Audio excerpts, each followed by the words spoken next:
If you want to enable USB debugging on POCO F7 Pro, then first of all we need to go to settings.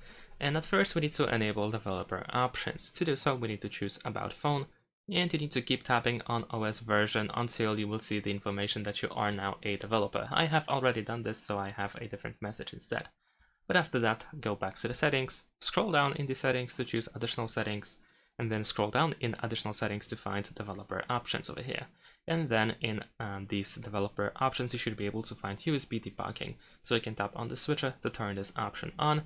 We will of course see a danger information that it is a sensitive service. We need to select that we are aware of possible risks, and after 10 seconds we can press OK.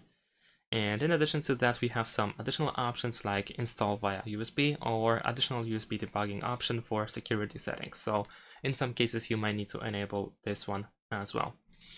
And that's it. Thanks for watching. Leave a like and subscribe to my channel, and see you in my next videos. Bye.